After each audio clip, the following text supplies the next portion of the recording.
Abra sua Bíblia no livro do Apocalipse, capítulo 6 e versículo 9.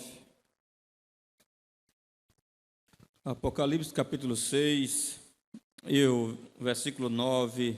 Deixa sua Bíblia aberta para mais uma exposição. Hoje nós vamos estar concluindo aqui o capítulo 6.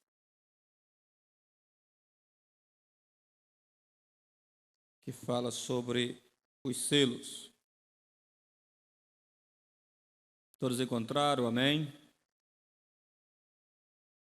Quando o Cordeiro quebrou o quinto selo, vi debaixo do altar as almas daqueles que tinham sido mortos por causa da palavra de Deus e por causa do testemunho que deram. Clamaram com voz forte, dizendo: Até quando, ó soberano Senhor, santo e verdadeiro, não julgas, nem vingas o nosso sangue dos que habitam sobre a terra? Então a cada um deles foi dado uma veste branca, e lhes foi pedido que repousasse ainda por pouco tempo, até que também se completasse o número dos seus conservos e seus irmãos, que iam ser mortos como eles tinham sido. Vi quando o Cordeiro quebrou o sexto selo, houve um grande terremoto, o sol se tornou negro como pano de saco feito de crina, a lua ficou toda vermelha como sangue, as estrelas do céu caíram sobre a terra, como a figueira deixa cair os seus figos verdes quando sacudida por vento forte, e o céu recolheu-se como um pergaminho quando se enrola.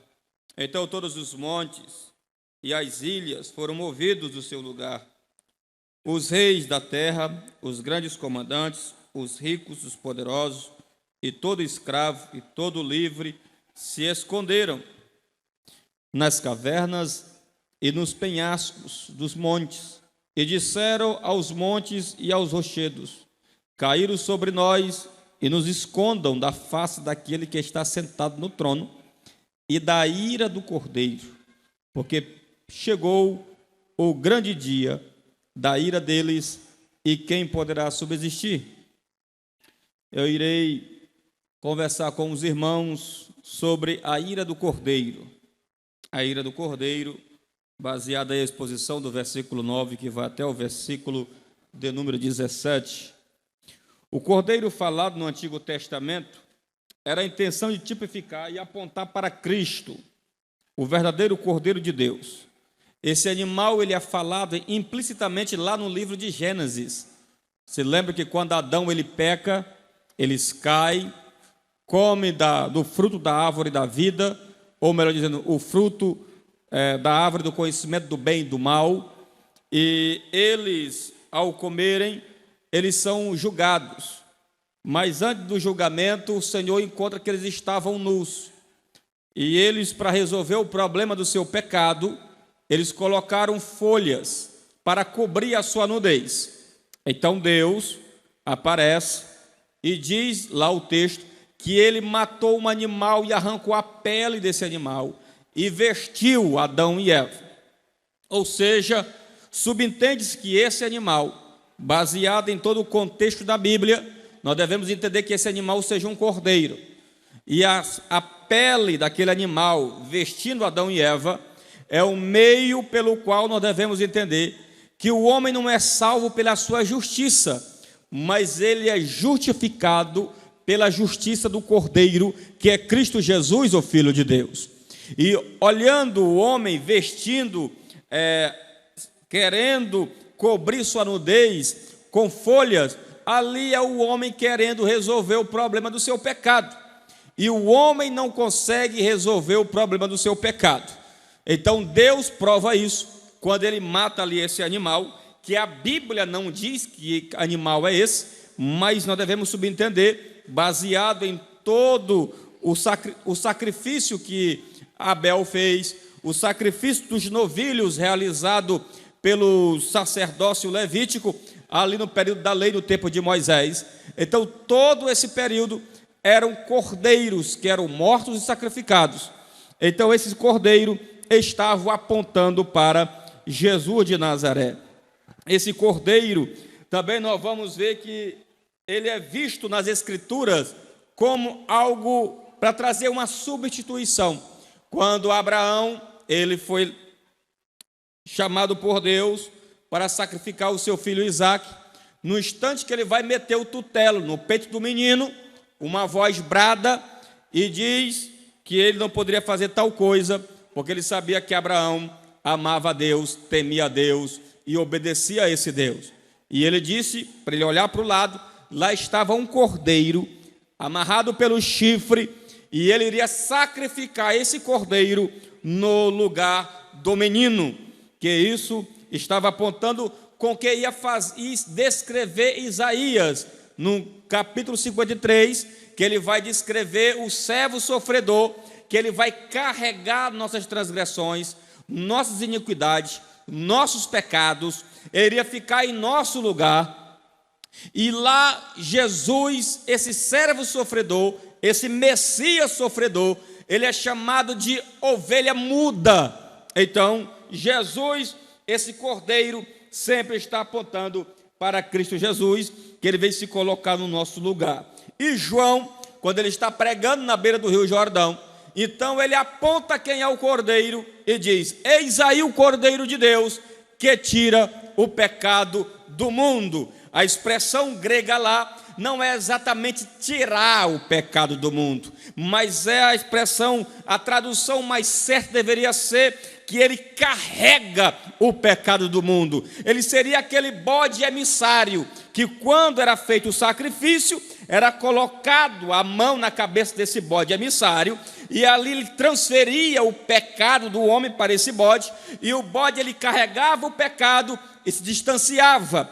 Então esse Jesus, ele seria o Cordeiro de Deus, que iria carregar o pecado. A mesma ideia de Isaías 53, que ele carregou as nossas iniquidades, ele carregou os nossos pecados e nos deu o direito de salvação. Então João, aqui ele aponta, então desde este ponto, você está vendo que o Cordeiro ele vem com misericórdia, o Cordeiro ele vem com amor, o Cordeiro ele vem com compaixão, o Cordeiro ele vem para salvar, o Cordeiro ele vem para libertar, o Cordeiro ele vem para ficar em nosso lugar. Mas aqui em Apocalipse capítulo 6, o Cordeiro agora não vem mais com amor, o Cordeiro agora vem com ira para punir todos os pecadores da terra, aqueles que não receberam ele, aqueles que blasfemaram contra ele, aqueles que rejeitaram a ele, receberão uma severa punição do Cordeiro de Deus. Então é isso que João vai começar a mostrar para nós, meus queridos. E nós vamos ver aqui no capítulo 6 e o versículo de número 9. Olha aí o texto, aí os sacrifícios das almas. É esse ponto aqui que nós vamos estar trabalhando, no capítulo 6, versículo 9 aí do Apocalipse. Você vai entender: quando o Cordeiro quebrou o quinto selo, vi debaixo do altar as almas daqueles que tinham sido mortos por causa da palavra de Deus e por causa do testemunho que deram. Você vai ver aí que João viu debaixo do altar as almas que haviam sido martirizadas. Quem são essas almas? Aquelas almas que vão ser perseguidas na grande tribulação. Vão ser perseguidas de tal ponto que vão ser mortas da maneira mais horrenda possível. E essas pessoas, pastor, é possível ter salvação na grande tribulação? Aqui está a prova. Essas almas que estão aqui debaixo desse altar, elas estão clamando por justiça. Aqui nós devemos entender que se essas pessoas, os primeiros 3 séculos da era cristã, século 1, século 2, século 3, que aqueles crentes que foram perseguidos pelos imperadores mais severos da história, como Nero, Dominiciano e outros, homens que arrancaram a pele vivo, homens que foram queimados, homens que foram jogados no Coliseu de Roma e foram devorados por feras, se eles não negaram o nome de Jesus, então subentende-se que esses daqui, que vão estar na grande tribulação, também vão permanecer fiel a Cristo Jesus, o Filho de Deus. E nós vamos ver aqui que a palavra altar aparece cerca de 23 vezes no Novo Testamento. No Apocalipse, ela ocorre 8 vezes. Apocalipse 6, 9, 8, 3 e 5, 9, 13 e 11. E você vai ver capítulo 14, versículo 18, capítulo 16 e versículo de número 7. É onde aparece a palavra aí, altar, dentro das escrituras do Apocalipse. O tabernáculo, ele tinha um altar de incenso, o lugar onde eram realizados os sacrifícios dos animais. Que o autor está apresentando para os seus leitores é que as almas que se encontram debaixo do altar são pessoas que morreram na grande tribulação. O que é que ele está mostrando? Ele está dizendo que essas pessoas eram pessoas que prestaram sacrifício santo a Deus com suas próprias vidas. Ou seja, o altar aqui está mostrando onde era feito o sacrifício dos cordeiros. E Deus, ele sempre queria era cordeiro perfeito, não queria cordeiro machucado, não queria cordeiro doente, não queria cordeiro aleijado. Então esses cordeiros que eram sacrificados no altar, ali no tabernáculo, tinham que ser perfeitos. O Cordeiro de Deus, que é Cristo, ele foi perfeito e ele prestou um sacrifício perfeito para Deus. Então essas vidas aqui, que estavam na grande tribulação, elas também prestaram um sacrifício perfeito para Deus, entregando suas próprias vidas, não negando o nome de Jesus Cristo, o Filho de Deus. E pastor, aonde é que está mostrando aqui a santidade dessas almas que morreram na grande tribulação? Está aí no capítulo de número 9, está aí no capítulo 9, no versículo 9, nós vamos ler aí o capítulo 6 e o versículo 9, vamos ler aí o texto, que a palavra de Deus nos fala, é o 11, vamos ler aqui o 11. Então, a cada um deles foi dado o que aí? Vestes o que? Brancas. Ou seja, essas vidas aqui, que morreram, que não negaram o nome de Jesus, que não blasfemaram o nome de Jesus, se entregaram, derramaram o seu sangue. Muitas vezes a morte vai acontecer na grande tribulação, vai ser coisas horrendas, porque Jesus disse que nunca houve na história. E essas pessoas vão morrer com a sua vida santa, reta, na presença de Deus. Por isso que elas estão debaixo do altar. O altar de Deus representa onde era feito o sacrifício. Meu querido, e a Bíblia sempre está exigindo o sacrifício nosso.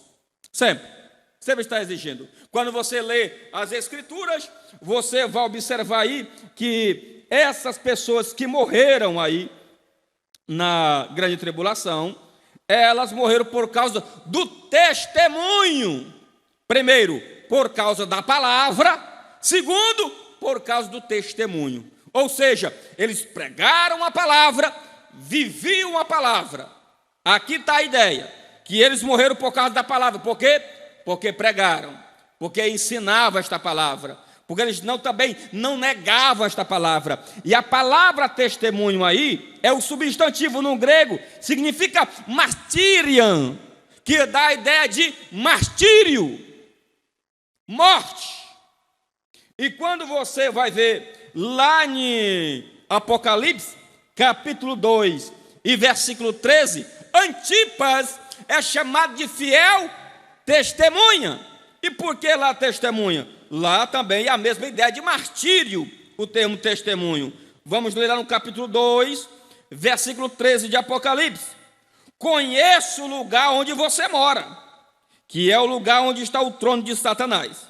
Sei que você conserva o meu nome e não negou a fé, que tem em mim, mesmo nos dias de Antipas, minha testemunha, meu fiel, que foi morto na cidade de vocês, aonde aí habita Satanás, ou onde Satanás habita. Ou seja, por que ele diz, mesmo no tempo de Antipas?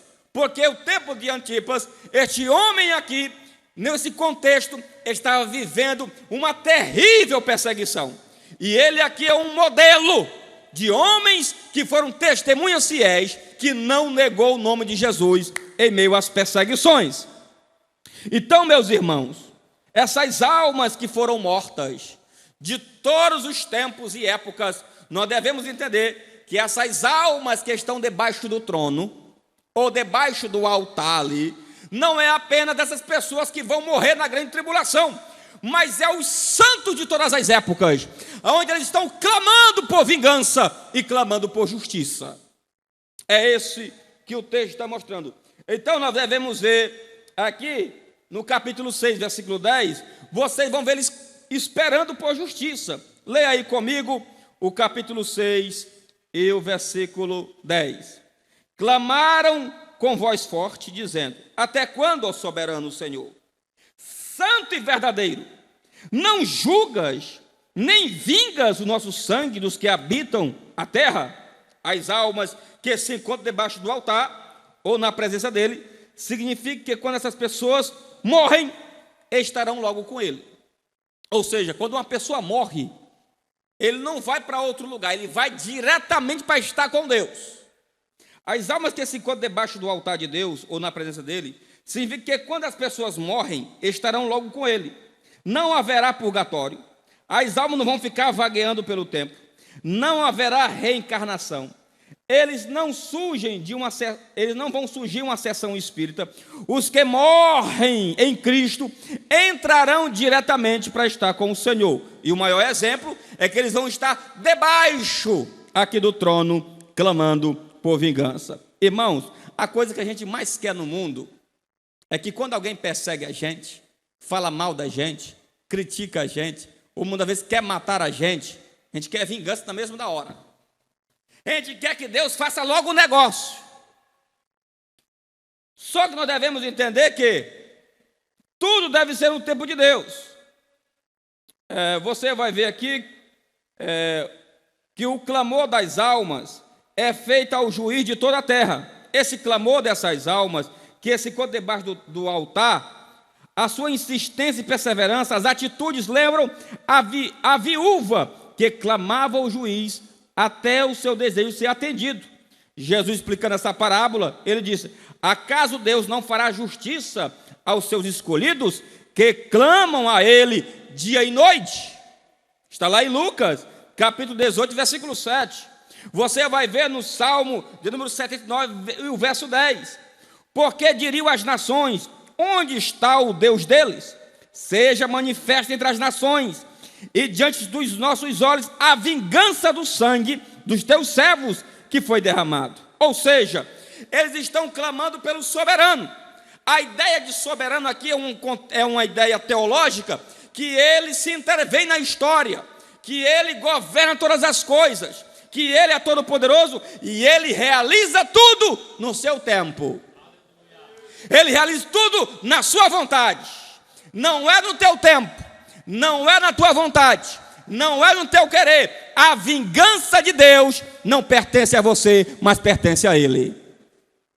Então não queira aquilo que é de Deus para você. Então aqui eles estão clamando, eles estão pedindo: até quando o Senhor vai deixar o nosso sangue por aí? Até quando o Senhor vai deixar nós clamando aqui? Aí Deus, ele dá uma mensagem, que é para ele esperar mais um pouquinho, que é para morrer mais gente, depois ele viria com justiça. Ele vai chegar a dizer no Antigo Testamento, que ele vai dizer que, para ele realizar a ira dele, ele espera o cálice encher. Enquanto o cálice não enche, a ira dele não pode ser derramada. Então precisamos ter paciência. E este clamor, a soberania divina, lhe capacita a realizar todas as coisas no dia em que ele quer. Esse é comumente usado em oração, em louvor e em petição. Ou seja, quando você ora, a Bíblia sempre descreve o povo dizendo que ele é soberano, na oração, no louvor e nas petições. Quando fala que ele é verdadeiro, que ele é santo, está descrevendo que ele é fidedigno. Ou seja, aquilo que ele falou, pode ficar certo que ele é fiel para cumprir a sua justiça. O que cabe a nós é ter paciência e esperar o tempo de Deus realizar a sua vingança. Porque a vingança não pertence a você. A Bíblia manda você orar pelos teus inimigos. Isso não pertence a você. Isso pertence a Ele. Muitas vezes, a gente quer fazer justiça com as próprias mãos, mas isso não cabe a nós. A forma das almas de Deus, de chamar de Deus soberano, santo e verdadeiro, deixa claro que esse Deus deveria fazer alguma coisa para vingar as suas mortes. Ora, se Deus não atender essas almas que são lavadas pelo sangue do Cordeiro, se esse Deus não atender o pedido dessas almas que entregaram suas vidas em sacrifício pelo nome de Jesus, pois subentende que tem algo errado com esse Deus e com seus atributos. E Deus, para mostrar que Ele não é um Deus falso, que Ele não é um Deus mentiroso, Ele vai esperar o tempo e Ele vai trazer justiça. Então, meu irmão, nós vamos ver aí no capítulo 6 e versículo 11. Então, a cada um deles foi dado uma veste branca, e lhe foi pedido que repousasse ainda por pouco de tempo, até que também se completasse o número dos seus conservos, seus irmãos que iam ser mortos com ele, como eles tinham sido. Ou seja, as almas estão clamando, as almas estão pedindo, queremos vingança, queremos vingança. Nesse momento elas estão clamando, elas estão pedindo, queremos vingança pelo nosso sangue. E Deus está dizendo, vamos esperar mais gente morrer. Isso que Ele está dizendo. Quando morrer mais irmão de vocês, mais conservo de vocês, quando chegar naquilo, na quantidade que eu quero, aí sim, a ira do Cordeiro vai vir sobre os homens. É por isso, meu irmão, que Deuteronômio, ele vai escrever assim, ele vai escrever no capítulo 32, versículo 35 e 36. A mim me pertence a vingança, a retribuição ao seu tempo, quando o pé deles resvalar, porque o dia da sua calamidade está próximo, porque o Senhor fará justiça ao seu povo e se compadecerá dos seus servos. Versículo 43, porque o Senhor fará justiça ao seu povo, se compadecerá dos seus servos, quando notar que o poder deles se foi, e já não há nem escravo nem livre. As nações louvem o povo de Deus, porque o Senhor vingará os seus servos, tornará a vingança dos seus adversários, fará expiação pela terra do seu povo. Romanos 12, 19. Meus amados, não façam justiça com suas próprias mãos. Tem irmão que quando alguém persegue ele, quando alguém maltrata ele, fala mal dele, difama ele, ele quer levar o irmão para os ímpios julgar. Eu vou te dar um processo. Aí quer ir para... Aí escreve lá e faz lá um processo, para depois os ímpios. Aí Paulo vai escrever lá em 1 Coríntios capítulo 6. Meus irmãos, vocês são crentes. Vocês são santos. No grande dia, vocês vão julgar os anjos. E vocês estão deixando os ímpios julgar vocês. A vingança não pertence a você. A vingança pertence a Deus. Se der um tapa na sua cara, não revide. Se fizer algo contra a sua vida, não revide. Não pode fazer justiça com as próprias mãos, porque a vingança não pertence a você. A vingança pertence a Deus. O escritor aos Hebreus, ele diz, lá em Hebreus 10:30, pois conhecemos aquele que diz: a minha vingança e eu retribuirei. E outra vez, o Senhor julgará o seu povo. Julgará o seu povo. Muitas vezes, porque alguém fala mal de mim, aí eu quero fazer vingança, aí eu vou falar mal do irmão também. Quer fazer vingança com as próprias mãos? Espere Deus, porque a vingança não pertence a ti. A vingança pertence ao Senhor. Você vai ver aqui o cordeiro abriu o sexto selo. O sexto selo estará aqui, que antes Deus vai dizer o seguinte para as almas: vocês, ao invés de estar esperando a minha vingança, a minha ira, se acalmem, repousam, descansem debaixo do meu trono, repousam na minha presença. Se você está ansioso por vingança, Pedro vai dizer: pegue todas as tuas ansiedades e coloque aos pés do Senhor. Espere o tempo de Deus. A melhor coisa para você repousar na tua vida é você estar na presença do teu Deus.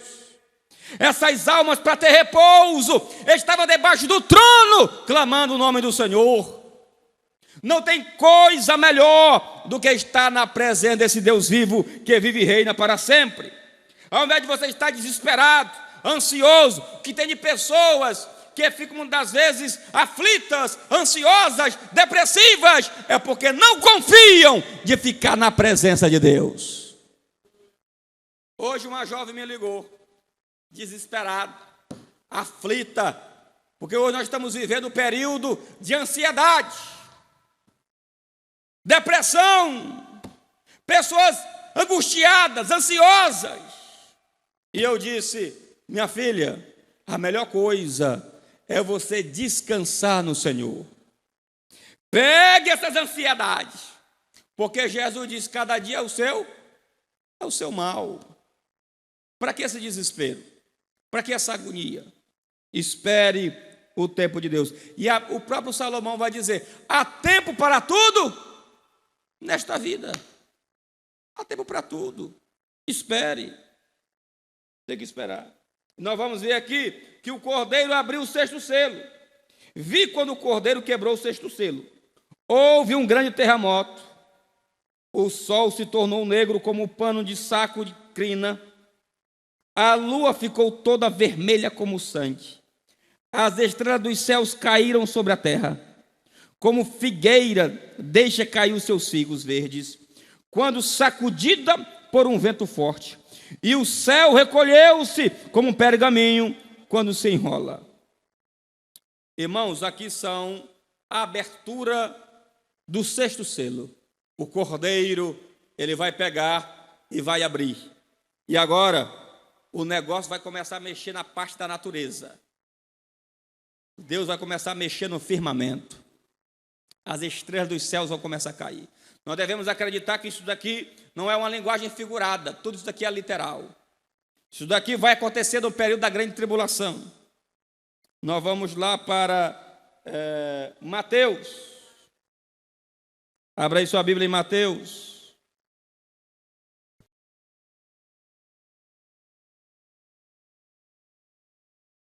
(24) 29. E pastor, me diz uma coisa: a igreja vai passar pela grande tribulação? Não. E esses sinais que são descritos aqui no capítulo 24 de Mateus, não é para a igreja. Esses sinais que são apresentados aqui no capítulo 24 de Mateus, é para os judeus. Para nós não vai ter sinal. Não vai ter sinal para nós. Que cabe a você estar atento e vigilante, porque não vai ter sinal para você. Não vai ter sinal para a igreja. Nós vamos ler aí. Leia comigo. Olha o que diz. Versículo 3. Jesus estava sentado no Monte das Oliveiras, quando os discípulos se aproximaram dele e em particular lhe pediram: diga-nos, quando essas coisas vão acontecer? E que sinal haverá na sua vinda e do fim dos tempos. Jesus respondeu: tenham cuidado para que ninguém vos engane, porque muitos virão em meu nome, dizendo: eu sou o Cristo. Enganarão a muitos. E vocês ouvirão de guerras, rumores de guerras. Fiquem atentos e não se assustem, porque é necessário que isso aconteça, mas ainda não é o fim. Por que não é o fim? Porque a grande tribulação não terminou. Leia comigo o versículo de número 21. Tudo isso está se reportando à grande tribulação. Porque nesse tempo haverá o que aí? Grande tribulação. Grande tribulação, como nunca houve desde o princípio do mundo até agora, e nunca jamais haverá. Eu pergunto para vocês: se um ladrão for roubar a tua casa, ele te avisa? Ele te dá sinal? Ele te alerta? Ele não te avisa, irmão. Pois assim será a vinda de Jesus. Ele não vai dar sinal para você. É por isso que ele vai dizer: vigiem, vigiem, estejam atentos, espertos. Muitos vivos. Já teve a Primeira Guerra Mundial, ele não veio. Já teve a Segunda Guerra Mundial, também não veio. Devemos estar atentos. Quando o crente, ele vê um terremoto ali, ele vê um terremoto acolá, ele diz: Jesus está voltando, Jesus não vai dar sinal. Ele disse: assim como foi no dia de Noé, pessoas comiam, bebiam e davam-se em casamento. O que tem de mal comer? O que tem de mal beber? O que tem de mal se casar e dar-se em casamento? Ou seja, Jesus está dizendo que ele vem num dia normal. Ladrão não te avisa quando vai roubar a tua casa. Por isso que ele manda você ficar atento. Porque esses sinais aqui, falsos profetas, rumores de guerras e guerras, pestes, doenças, vai ser na grande tribulação, mostrando que ele vai retornar para os judeus, para implantar o milênio. E só para você ter uma ideia, que Jesus estava falando era da grande tribulação, esses sinais, leia comigo o capítulo 24, versículo 29. Leia comigo o capítulo. Eu quero que você marque isso daí. E você coloca o seu dedo marcando lá no livro do Apocalipse. Para você entender que Jesus estava falando da grande tribulação. E não falando dos nossos tempos. Leia comigo o capítulo 24, versículo 29. Logo em seguida, a tribulação daqueles dias. O sol escurecerá. A lua não dará sua claridade. As estrelas cairão do firmamento. E os poderes dos céus serão abalados. Então aparecerá no céu o sinal do Filho do Homem. Todos os povos da terra se lamentarão e verão o Filho do Homem vindo sobre as nuvens com grande poder e com grande glória. Agora você vai lá para o Apocalipse, capítulo 6 e o versículo de número 12. É a mesma coisa. Apocalipse capítulo 6 está falando da grande tribulação. Não está falando dos nossos dias. E vi quando o cordeiro quebrou o sexto selo. Houve um grande terremoto. O sol se tornou negro, como pano de saco de crina. A lua ficou toda vermelha como sangue. As estrelas dos céus caíram sobre a terra, como a figueira deixa cair os seus figos verdes, quando sacudida por um vento forte. E o céu recolheu-se como um pergaminho, quando enrolado. Ou seja, na grande tribulação, quando acontecer tudo isso, os firmamentos, a terra tivesse destruído, aí sim, os judeus devem ficar atentos. E aquelas vidas que estão sendo perseguidas pelo anticristo têm que ficar atentos na grande tribulação, porque Jesus vai aparecer nas nuvens com poder e grande glória. Aí se cumpre o que está escrito em Apocalipse capítulo 1: e todo olho o verá, todo olho o contemplará. E ele não vai vir, não é para a igreja venha com ele vem exaltando e glorificando o nome do Cordeiro Eterno. Aqui está o motivo. Igreja não tem sinal para você, meu irmão. O que cabe a você é vigiar, ficar atento, esperando o toque da trombeta. E quando a trombeta tocar, nós seremos arrebatados e para sempre estaremos com o Senhor. Fique atento, vigilante. É isso que o texto está dizendo. O capítulo 24 de Mateus, aqueles sinais lá, não é para você, é para Israel que vai ficar. Aí ele vai dizer lá nos últimos versículos, leia comigo, os últimos versículos. Capítulo 24, e o versículo de número 42. Portanto, vigiem, porque vocês não sabem em que dia virá o Senhor de vocês. Porém, considere isto: se o pai de família soubesse a que hora viria o ladrão, vigiaria, e não deixaria que a casa fosse arrombada.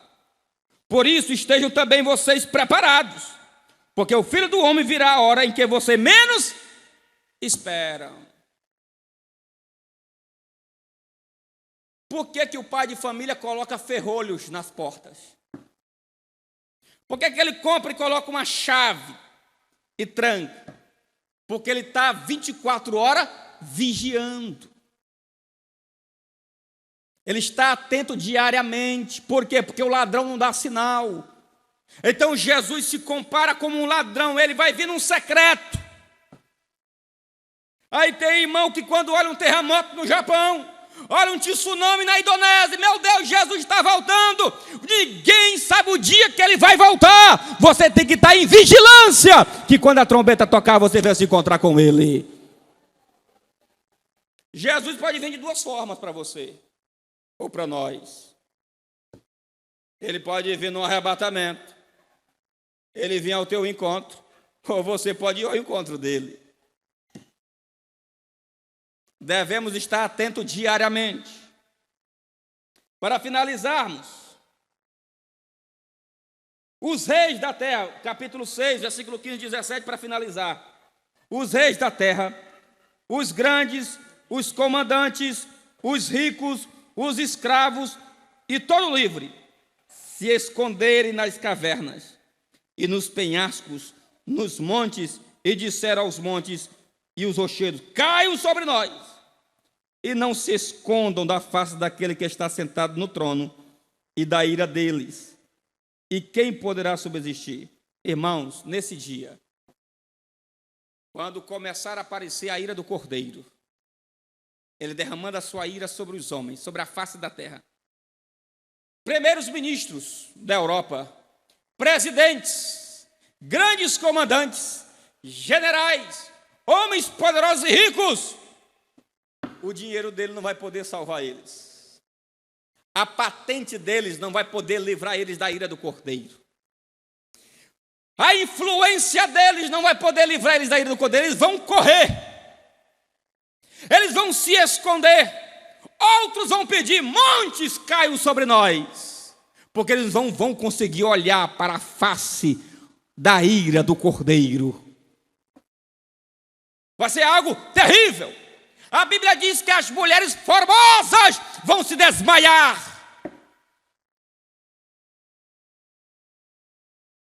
É uma ira. Por isso, meus irmãos, o que cabe a nós, essa ideia de Deus, o povo temer a ira dele, não é nova. O povo sempre temeu a ira de Deus. Como diz Goldgay, um grande teólogo, ele diz o seguinte, John Goldgay, ele diz o seguinte: meus irmãos, Deus, ele sempre procura trabalhar no mundo com o amor, com a misericórdia, com a compaixão.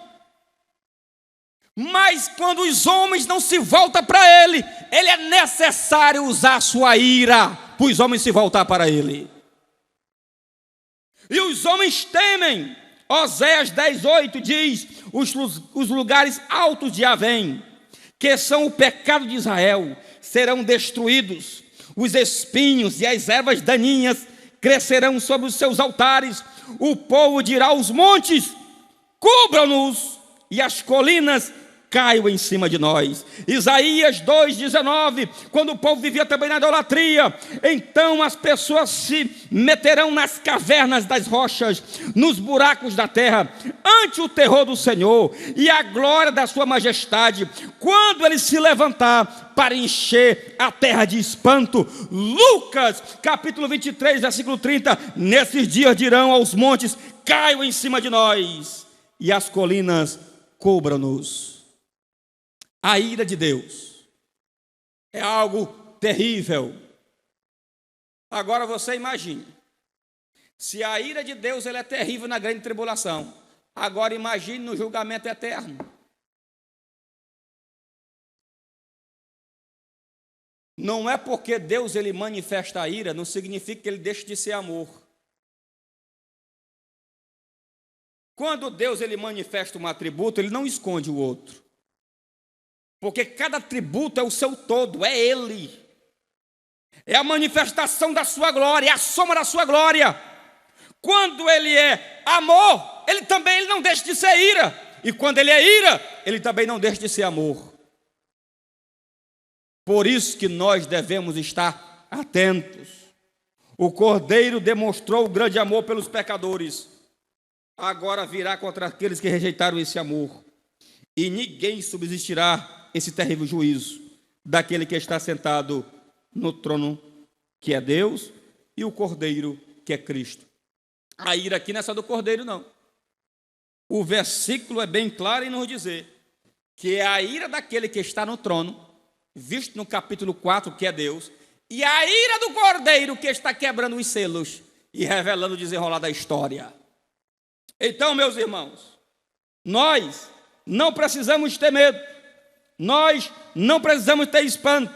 O que é que isso impulsiona nós? A nós vigiar e a nós proclamar o Evangelho, porque Jesus está voltando, Jesus está chegando. Um irmão me perguntou para mim agora, ele disse, pastor, me diz uma coisa, você acredita que o anticristo está entre nós? Eu disse para ele, da seguinte maneira, se eu creio na volta iminente de Jesus, se eu creio que ele volta hoje, eu devo crer que o anticristo está entre nós. Mas se Jesus voltar daqui a 100 anos, 200 anos, 300 anos, eu também devo crer que o anticristo também não está entre nós. O que cabe a nós é vigiar, ficarmos atentos e esperar o desenrolar das profecias. Irmãos, que nós possamos estar atentos para a volta do Cordeiro, para a glória do seu nome. Amém.